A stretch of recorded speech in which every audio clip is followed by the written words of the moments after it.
Welcome back. We're going to jump in here on segment 4 of chapter 6, and we're going to, I don't know whether I'm going to say try to answer the question, but we're going to discuss the question that most readily you hear, I guess, put forth when it comes to any kind of a price index, whether it's a CPE, the price deflator, CPI. The questions are price indexes accurate measures of changes in the price level? And as I started out in kind of our first section or first segment of chapter 6, I talked about the accuracy or the inaccuracy or our ability to develop a metric that more readily mirrors reality. And it's a similar concept when you're talking about GDP. Now we're talking about price levels, inflation, price indexes. Chapter 7, we're going to talk about unemployment. But there are just issues with data points and issues with information and issues with the methodology used to calculate these metrics, because everybody likes to work with a single number.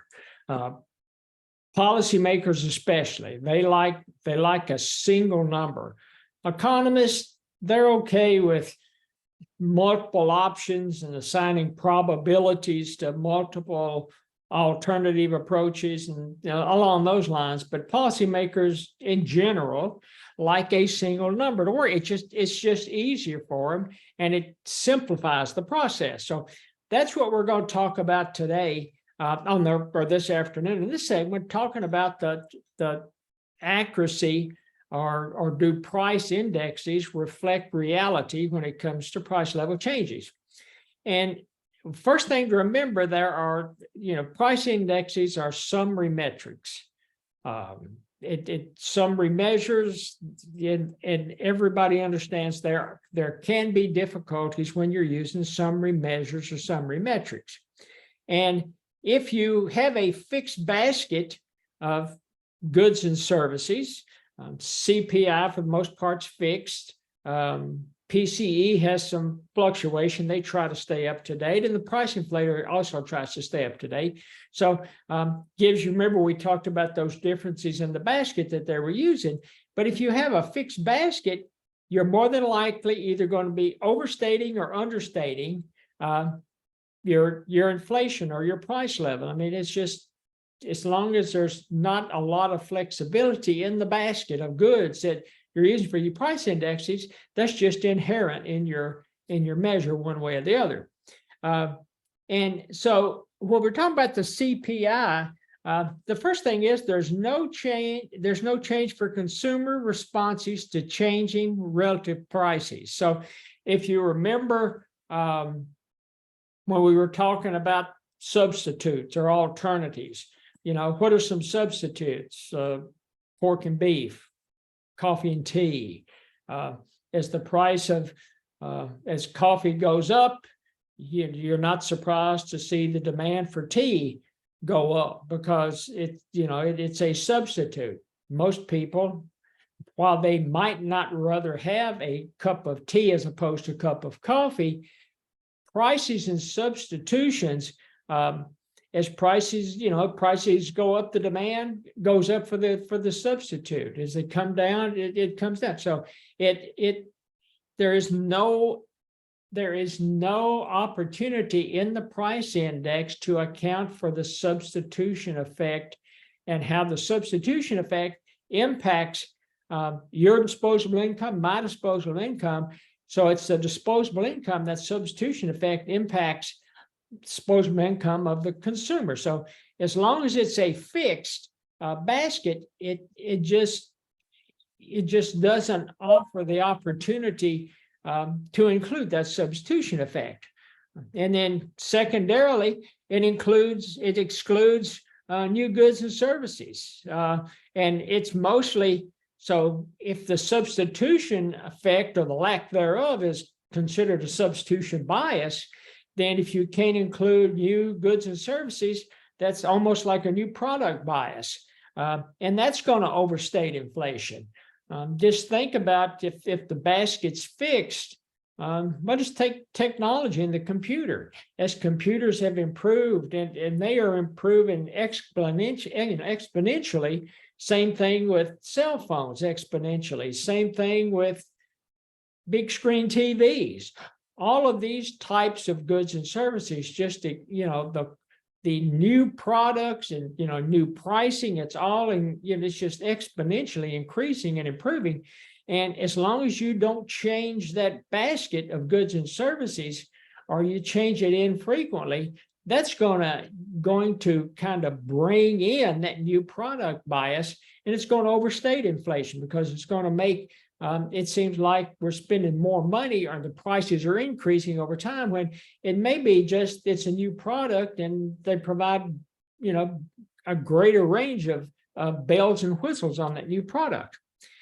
And then you've got what they call the quality change bias, and it's similar. Just, I mean, if you think about the television that you owned 10 years ago, probably a smaller screen, probably not as many pixels, not as much clarity. You might not have had the capability without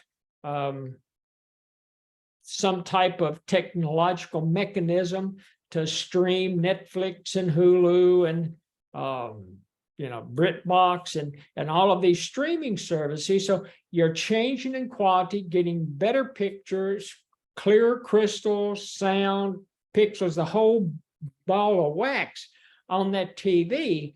And it's all of these quality improvements are helping to drive up some of the price maybe. And when you look at the quality change, you don't know whether the increase in the cost of that, is it an increase due to quality, or is it just an increase due to the price level? So again, that's going to overstate inflation.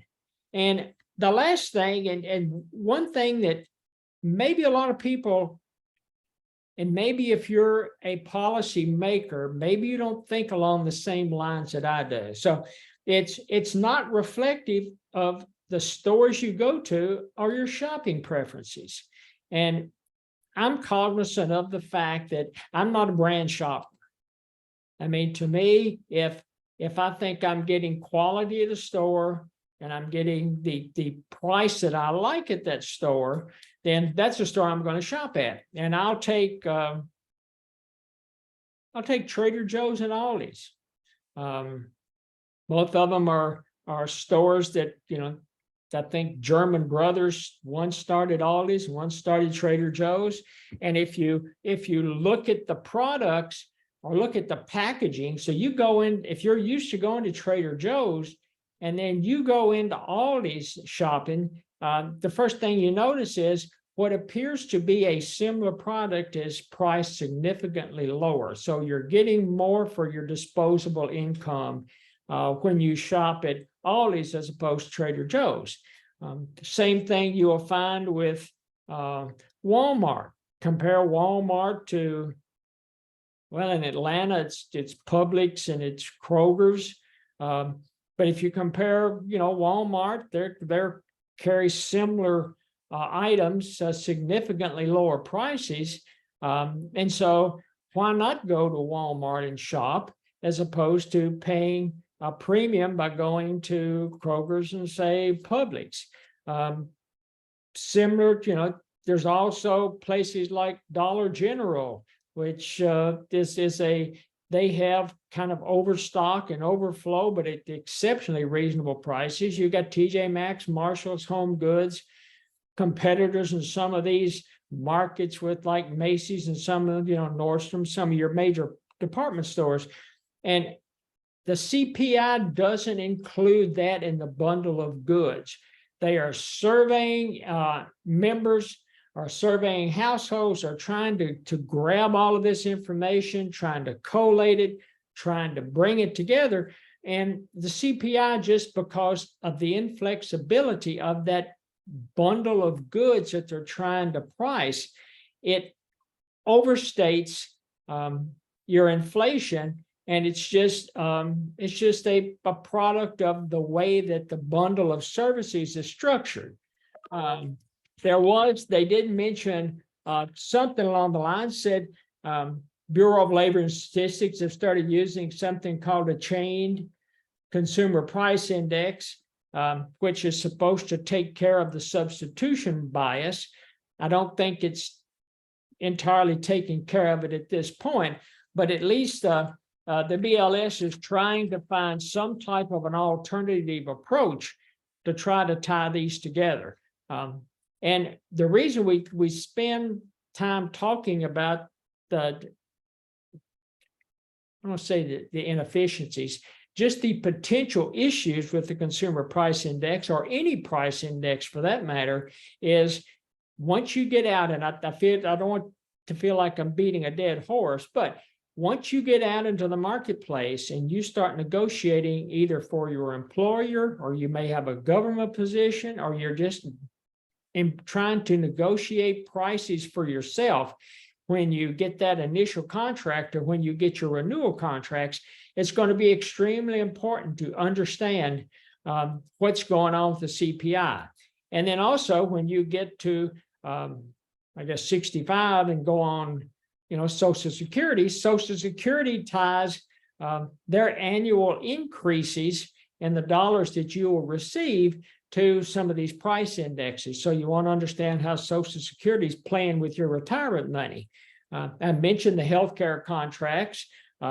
If you ever work in a union and you're tasked with the collective bargaining agreement that the union's going through, you want to make sure that you understand CPI. You want to make sure that most union contracts, typically the ones I've seen, have been either 3 or 5 year contracts, and they have price that, the COLA, the cost of living adjustments, and they are either tied to an inflation factor or a potential inflation factor or price level change that's kind of tied to the historical, let's say 5 or 10 years of what the inflation numbers look like. So if they try to move to something that you think is going to be, or try to negotiate, if the employer is trying to negotiate with you as the union chief or you as the union negotiator at a level that you think it's either lower than the historical inflation number has been,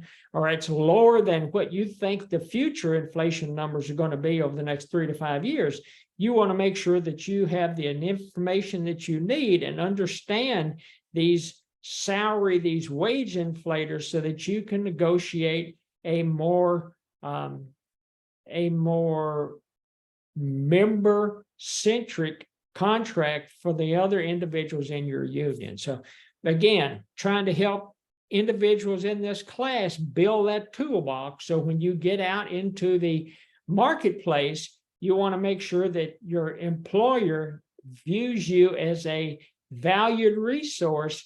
And I'm hoping that these pieces of information that we're providing and you're including in that toolbox is going to help you move forward, and going to help you be extremely successful in any future endeavors in your professional life, or even in your private life with your family and friends, and just in life in general. So that's going to wind us up with segment 4. I'll be back in a few minutes, and I think we've got either 2 or 3 more segments, and we'll wrap chapter 6 up. Talk to you soon.